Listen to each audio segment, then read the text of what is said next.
Hey everyone, it's Kelly. Welcome to a cook with me video. We are making chicken risoni as you see here. So I just recorded the entire process. So the time that you see is how long it took me. A couple of minutes just to collect all these goodies here. But I've got the stopwatch there.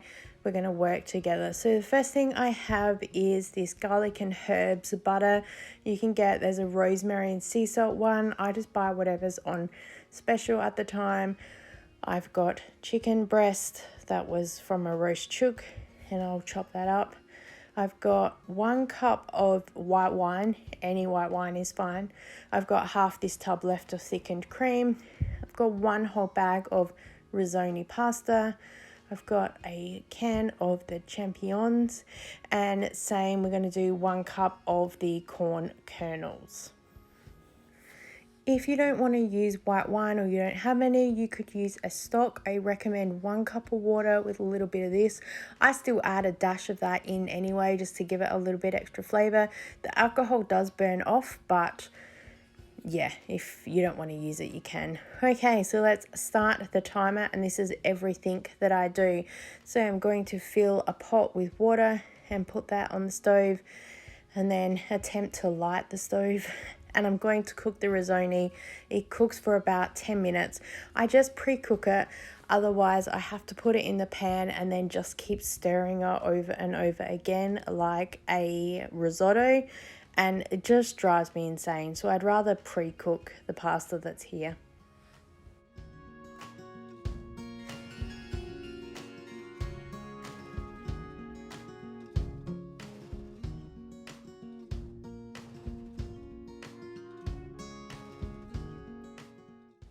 So I've turned the saucepan on to just start warming up, and I've got half of the stick of butter in there. I normally, if there's only 3 of us, I'd only do about 30 grams, but now there's 4 of us, and because I cook a whole bag of pasta, so it basically makes 5 to 6 servings. So I just do half now because it's good for the flavor as well. So I'm just adding in some extra water here because the kettle's right there. It's not because the water's boiled or anything like that.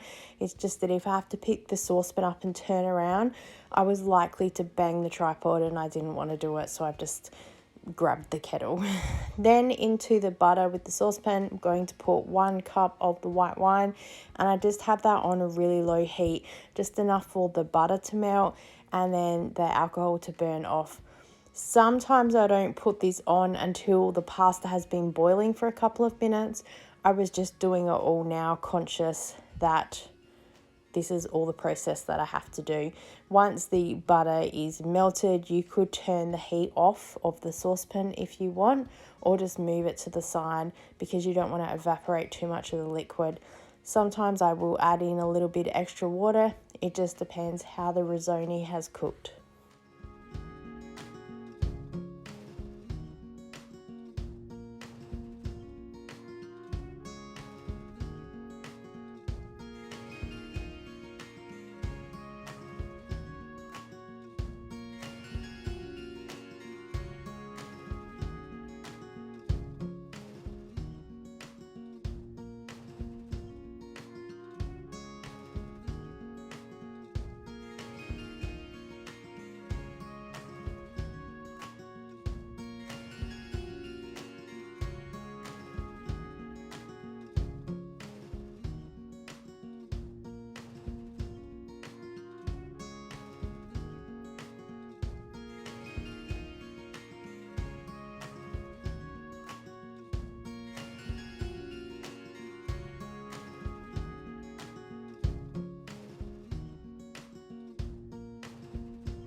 So while that is going, I'm just going to drain the can of champignons. As you can see, as I said, everything is in real time. So while this might be a little bit slower, I'm hoping that you'll be able to follow along with me. And they're just going to be sitting in the strainer on the side. I'm also just going to measure out 1 cup of corn kernels because I was aware these were sitting on the bench and I don't want them all to defrost, so I'll just measure out 1 cup and then put the rest away in the freezer.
So it's been about 5 minutes now and the water's starting to boil a little bit for the pasta. You can see it changing colour with the starch. I don't rinse the risoni. I probably should. I will try it one day. And yeah, I'm just to the side cutting up all of that chicken right now. Sometimes I blend it in the mix master so it's like a shredded chicken, but I'm just gonna actually chop it up. I'm putting a pinch of the stock powder as well. It's a vegetable stock powder. You can use chicken if you want. Just remember, if you're not going to use the white wine, use at least 1 cup of water. Once you put the risoni in, you will see if it needs more water to absorb, because it does need a minute or two stirring in the pot, and you'll see that coming up too. I stir the risoni around in the pot here just to kind of check that it is moving around and cooking quite well.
So the butter and the wine is now doing its thing and it's on a very low simmer, and I'm just checking the risoni again. I have a look to see if it's clear, and then I have a little bit of a taste test.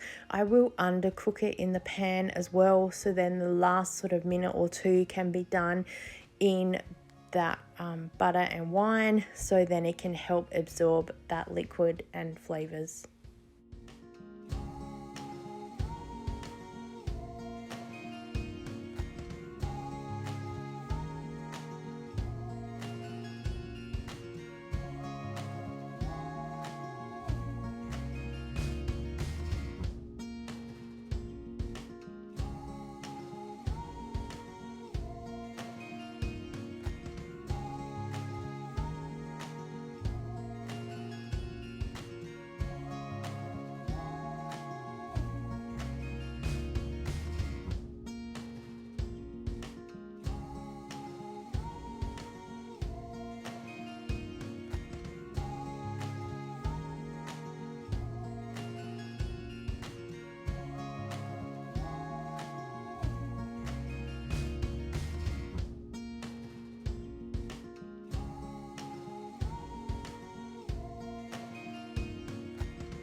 I'm just cooking to the side some broccoli and cauliflower florets just to help kind of bulk it out a little bit.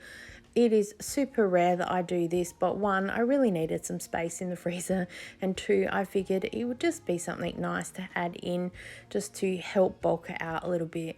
This actually made about 6 servings, and Kira and I are the ones that have the veg and cauliflower, so it just helps bulk it up. I don't add carrots into it. I just don't find it doesn't mix well, if that makes sense. Just doesn't have the carrot feel type meal, but you could add anything in there extra if you wanted to. I just like to cook things on the side just to make sure that they are cooked, because this was fresh broccoli and cauliflower. It wasn't frozen, which is pre-cooked and blanched. Checking the risoni one more time. It's nearly there, I think. It's looking good.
Okay, it's time to start assembling a few bits because the risoni is pretty much ready. It is changed color.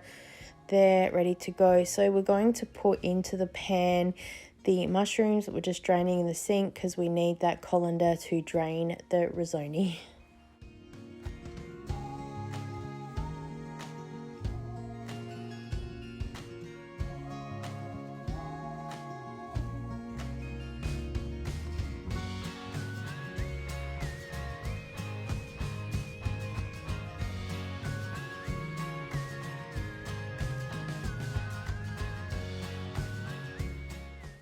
I haven't done too bad with only having a little bit stuck to the pan. I'm sure that there's probably a trick to not having any pasta stick, but I'm super happy with that because when I use a smaller pan and it doesn't get as much movement, I get a lot more sticking to there.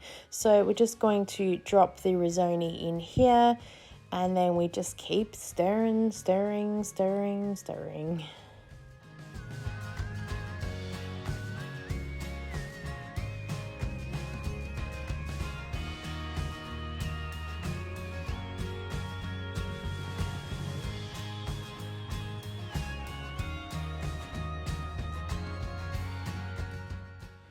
So I'm just showing you guys here, you can see there's still a fair amount of liquid in there. So we need to keep stirring this around for a fair bit. I do a little bit of a taste test as well, just to kind of check that it's on point. If it's too salty, sometimes I might add a little bit more water, and then also checking that the pasta has cooked because it will absorb those liquids and help cook and finish off the pasta. So I just keep stirring until there's basically no liquid left. I'll add in the cut up chicken, and then I'll also add in the cream, and then again I'll keep stirring and stirring and stirring because sometimes the cream can separate into sort of fats and water, so you need to want to combine all that back together again.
An option is to add an egg into the pasta for the last sort of 30 seconds or so.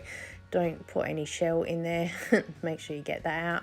I learned this trick from Nigella. She actually did it in like a spaghetti dish that she had. So, and it wasn't a carbonara she was making. It was just pasta on its own with like some pancetta in a pan, and then she cracked an egg in there to mix it all around. So I have just noticed that when I crack an egg into it and mix it all around and cook it for like another 30 seconds, it does help to just make the pasta a little bit more silky smooth.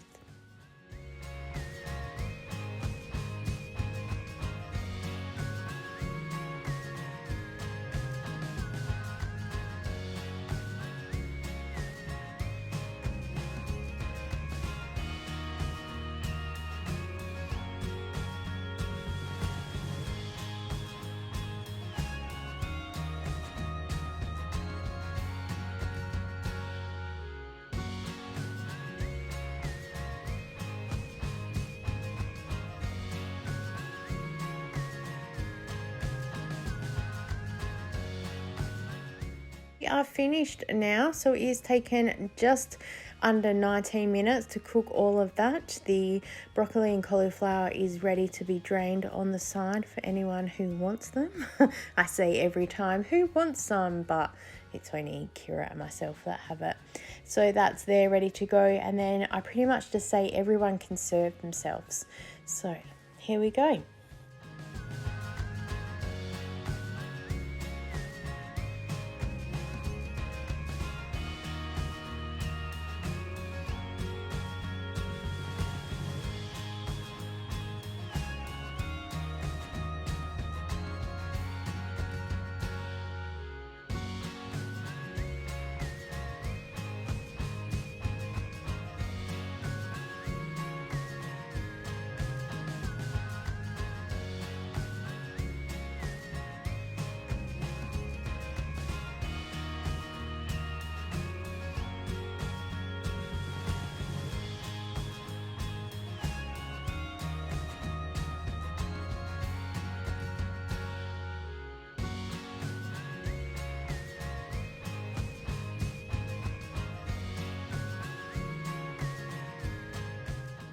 In closing, I just want to say that this has taken me 3 or 4 goes to kind of get it to right, and I can't exactly say what it is. I think it was just keep practicing at it and you'll eventually get there. So yeah, thanks so much for joining with me today, guys. If you do make this, let me know. I hope that you enjoy it.